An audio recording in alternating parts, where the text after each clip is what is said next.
Hello and welcome to the Lost Art Podcast. We are on episode... something. It doesn't really matter because we're putting them all up in mad order. They're going up in a weird order. Yeah. So it doesn't really matter what episode No, it it is. doesn't. So anyway, I'm Paul and I'm here with Gar. That's me. And today's episode will be about solo breakthrough hits. Yeah.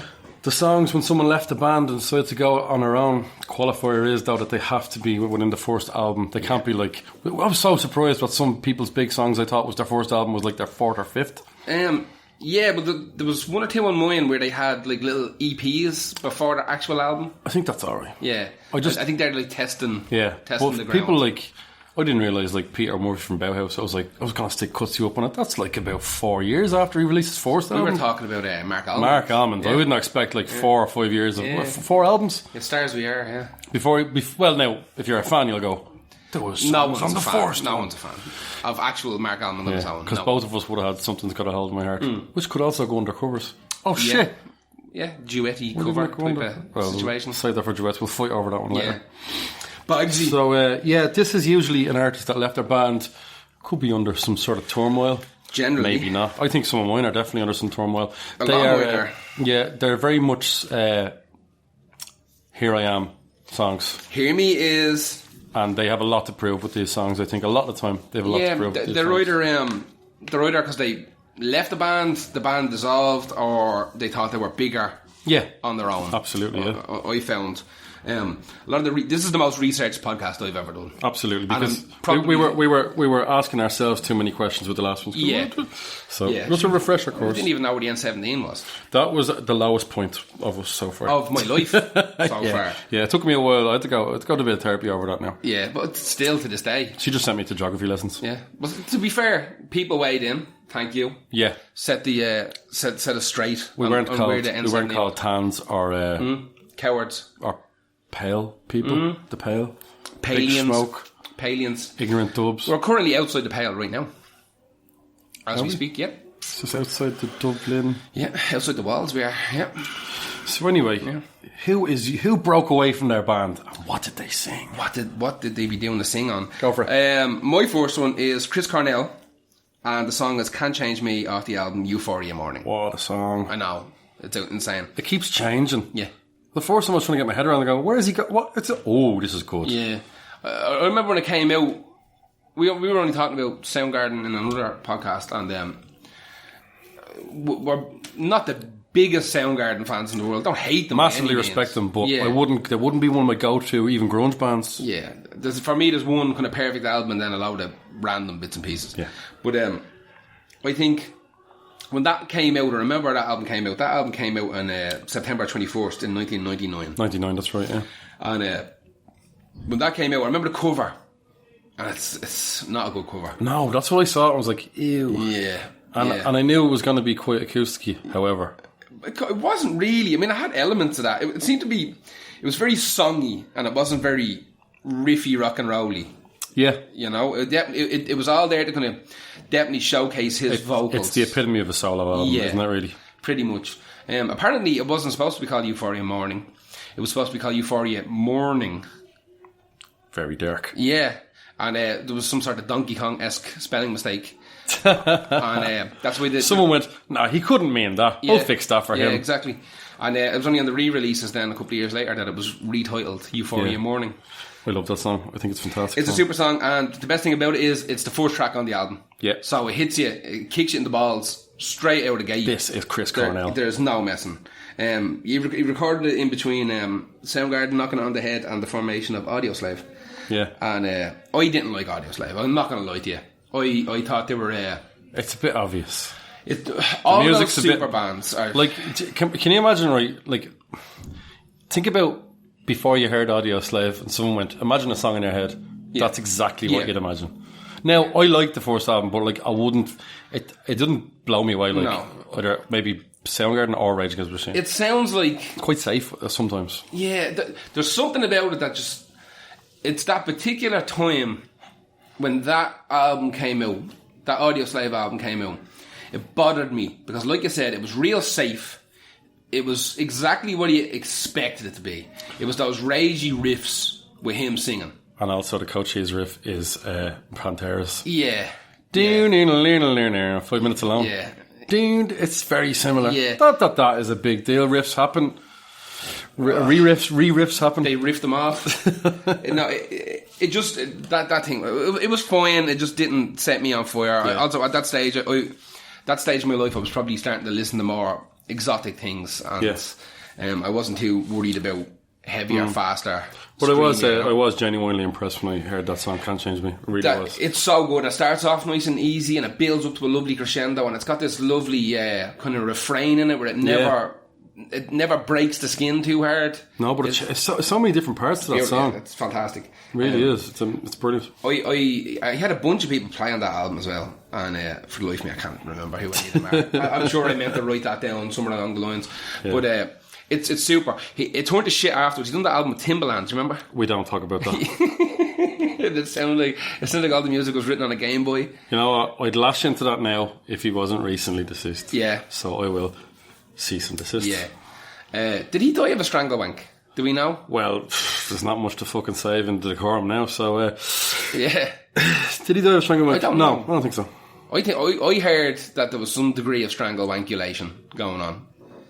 I mean, I suppose if you're on tour and you're monogamous, you have to keep yourself busy in the weirdest way as possible. But having a wank while strangling yourself off a doorway. See, here's the thing. He was depressed, and so was Michael Hutchins. So all the stranglewank might have been... Cry for help. Decision in the middle of it going... Fuck it. Halfway there. Yeah. Living on a prayer. As the French call it, the little death. You know, the big death. Let's get over and done with. Yeah, it's... He's turned Le Petit Mort into Le Grande Mort. Exactly. This is getting very mean. No, I'm just saying. I'm just saying. No, it's a fantastic song of a fantastic album. The whole album is really, really good. Yeah, it pretty much turned to shite after that, I think. But that could have been a case of... we talked about this before as well, where I think a lot of songwriters and musicians are walking around for years with songs in their back pockets that didn't suit any other projects. Well, for instance, like Black Hole Sun was probably would have ended up as a B-side. Only one of the producers went, this one, and he was like, really, that one? Really, yeah. He goes, here, you give him a bunch of tapes, like, this one? He goes, yeah, no, this is incredible. Yeah. He's like, I don't think so, but whatever, go for it. Yeah. I would have picked Spoon Man. Jesus Christ, Spoon Man. What's a banger? It is, but it's just a stupid name for a song. Bothers me. Spoon riff, Man. Drop D riff. Yeah, it is. It's a killer riff. So, what's your... My first one is Salisbury Hill by Peter Gabriel. All right. Just left Genesis. Yeah. Not too... wasn't a friendly exit. No. Not too much. No. I think I remember his daughter was quite ill. Well, he wanted to go in a different direction, so the band was all over the gaff. And I think his daughter was ill and he needs to take a bit of time off. I think Genesis pressurised him then, which they subsequently apologised for, I think, afterwards. You can't put someone under pressure with real life fucking shit then. No, when there's stuff happening at home, no. What surprises me is, the end of Genesis, you would have imagined that it would have been a bit like the breakup between At the Drive-In, whereas one went Sparta and one went Mars Volta. I would have expected Peter Gabriel to go Mars Volta. The first album's quite safe, although it has some brilliant bits on it. And Salisbury Hill it's a phenomenal song. Would appear quite tame on the outside and quite song, but lyrically incredible. Yeah, it's one of the breakups. The reason I picked it as my first one, it's about leaving a band. Yeah. The song is about leaving a band, and the lyrics represent that brilliantly. I'm trying to think, does that have any members of Genesis on it? No, it doesn't. No, not That's that just one. him straight up. Yeah, no, we had Phil Collins on third album.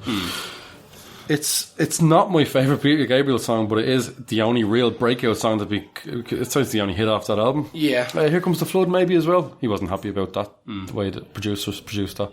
Salisbury Hill, everybody knows it. It's up there next to Sledgehammer as his biggest, I'd say.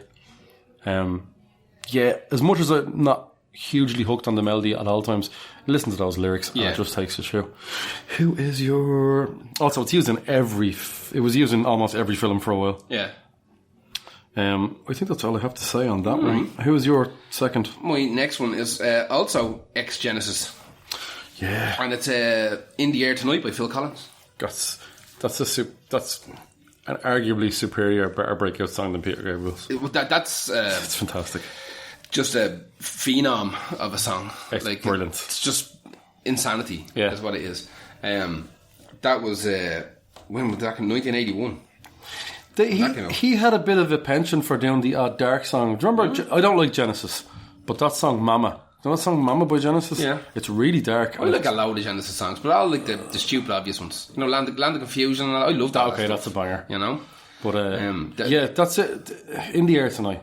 In the Air Tonight is just when that gorilla played it. It's so It's made me want chocolate now. Thanks. Exactly, I'm starving. Aside from the now famous drum fill, it is absolutely eerie. From the word go, it's eerie. You know it. As soon as the bar kicks in at the very start, you know what song this is. Well, apparently he wrote that while him and his wife were kind of going through a big divorce. That's right. So he had That's not what the world thinks, though. No, of course not. He had stepped up to vocal duties after Gabriel left, and they were doing all these tours, and the band thought they were on the cusp of absolute infamy. Yeah. They thought they were going to be the next biggest band in the whole. I think The Lamb Lies Down on Broadway was their last one, and that was really proggy. Yeah. But the closer they got to proper mainstream breakout, the more complicated they gotten away from the Joe Soap. And the closer Pierre Gabriel came to leaving. Exactly. So once Phil stepped up to do vocal duties, apparently his wife and his newborn daughter weren't happy with the amount of time he was spending away. So he made a deal with her to kind of jump off the road for a while and hang out. And while he was trying to fix his marriage, he saw someone drowning. No, while he was trying to fix his marriage, it was going down the fucking pot, and he had a little 8-track and a drum machine. He had like a little TS-808 or something. A little drum machine and a little keyboard, and he was just messing around the home, out in the bollocks. And he wrote pretty much his entire album in his house while his missus and his daughter weren't there, or while he was trying to get them to move back home. And I think eventually just ended up handing it into one of the record execs, saying, listen, I just banged this together at home. Mix it if you want. We can do this, we can re-record this properly. And apparently the label were amazed that, because they were songs, they were very singy-songy. Yeah. They weren't super proggy, they weren't overly complicated, they were very poppy. And he has a couple of times I've known the backing vocalist, but the harmonizer, because he's in the band. Yeah. Has sounded like the lead singer, and he does sound a bit like Peter Gabriel when he's singing, in the same way that Martin Gore sounds like Dave Gann from Depeche Mode. So when you hear him singing, you're not 100% sure which one it is initially, because if you're singing with the harmonizer with someone for years and years and years, your voice is going to that tone, it's going to come with it, and it's going to happen. So I was, I'm not surprised to find that his voice is quite like Peter Gabriel's. That album, Face Value, a bunch of people played on that with him. Like Eric Clapton played on that with him, and everything. He had a million guests, because he was obviously well known in the kind of musicians community. They had all sorts of famous brass bands and stuff jumping in.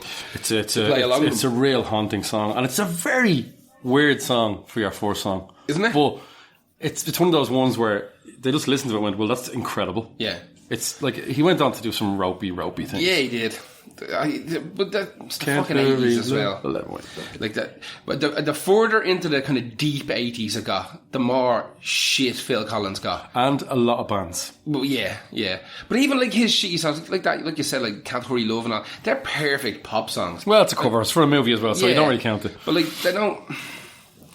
It's not so atrocious that it make you sick. It's not shiny happy people, you know what I mean? Oh god, we just got over that. Yeah, it's just garbagey enough for the populace to eat it up with a spoon. And it like Sussudio is a banger. Oh, I love Sussudio. And Invisible Touch was Genesis, wasn't it? So like he was good, but he got a bad name. I don't know along the line. Even he admitted it, and he said, "Fuck you, I'm leaving music for a while." Yeah, I don't think he deserved that at all. I really, really don't.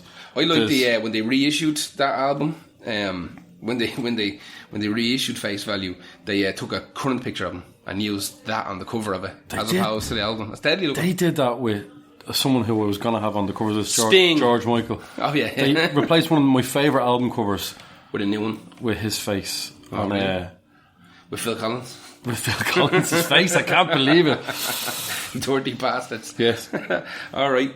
So, what's your next one? My next one is America's Most Wanted. Oh, America's. Ice Cube. You stung me on this one. Because I wasn't thinking in that vein. When we came up with this theme, I absolutely did This not. is why we need to come up with this draft system. So we've come up with the idea, we think about it for a while, we come back and